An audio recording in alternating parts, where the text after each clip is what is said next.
মানুষের ভুলেই এই দুর্ঘটনা, ক্ষমার অযোগ্য অপরাধ করেছে গেটম্যান।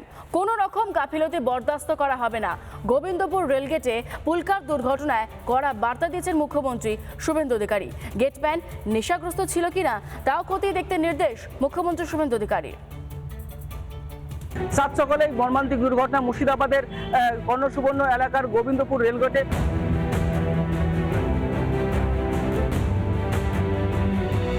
মুর্শিদাবাদের কর্ণসুবর্ণ এলাকার গোবিন্দপুর রেলগেট, এখানেই পড়ুয়াদের মৃত্যু মিছিলে কাঠগড়ায় গেটম্যান।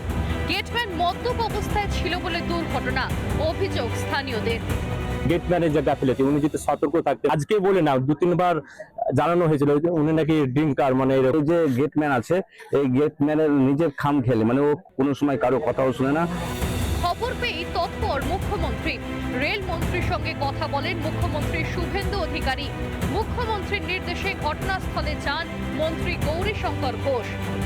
মুখ্যমন্ত্রী নিজেও বিস্তারিত বিবরণ চেয়েছে, পাশাপাশি গৌরীশঙ্কর ঘোষ যে গ্রন্থাগার মন্ত্রী রয়েছে এবং গ্রন্থাগার মন্ত্রীকেও দায়িত্ব দিয়েছেন যে এই ঘটনার সম্পূর্ণ বিবরণ দিতে।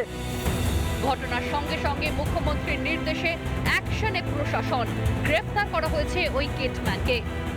যাকে আমরা গ্রেপ্তার করেছি গেটম্যান, তার জন্য প্রাথমিক তদন্তে তার জন্যই এইরকম একটি মর্মান্তিক ঘটনা আজকে এই সকালবেলা পশ্চিমবাংলার মানুষকে শুনতে হলো। ওই গেটম্যানকে গ্রেপ্তার করা হয়েছে। আমি পুলিশকে বলেছি ও ইনটক্সিকেট ছিল কিনা তার মেডিকেল করাতে। রেলের পক্ষ থেকেও তারা ব্যবস্থা নিচ্ছেন। এটা একদম কমপ্লিটলি হিউম্যান এরর, মানুষের ভুলের জন্য হয়েছে। এটা কোনো দুর্ঘটনা নয়, ক্ষমার অযোগ্য অপরাধ গেটম্যান করেছে। গোবিন্দপুর রেলগেটে পুলকার দুর্ঘটনা নিয়ে 10 সদস্যের তদন্ত কমিটি গঠন করেছে পূর্ব রেল।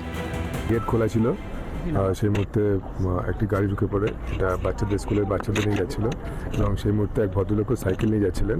তো ওনারা ওই মুহূর্তে লেভেল ক্রসিংয়ের উপরেই ছিলেন, সেই মুহূর্তে গাড়ি ঢুকে গেছে এবং এই অ্যাক্সিডেন্টটা হয়েছে। তদন্ত শুরু হয়েছে, যা অ্যাকশন নেওয়া হবে, লিগাল অ্যাকশন নেওয়ার যেটা আছে সেটা নেওয়া হবে। স্থানীয়দের দাবি, রেলগেটের সিসি ক্যামেরাও সন্দেহজনকভাবে আকাশের দিকে ঘোরানো ছিল। ওই যখন ঘটনা ঘটার পরে আমরা যখন আসি তখন সিসি ক্যামেরা কিন্তু আকাশ দিকের উপরে তোলা ছিল, সিসি ক্যামেরাটা নিচের দিকে ছিল না, ক্যামেরা উপরের দিকে তোলা ছিল।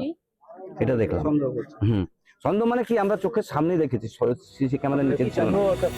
আহতদের চিকিৎসার সব দায়িত্ব নিয়েছে রাজ্য।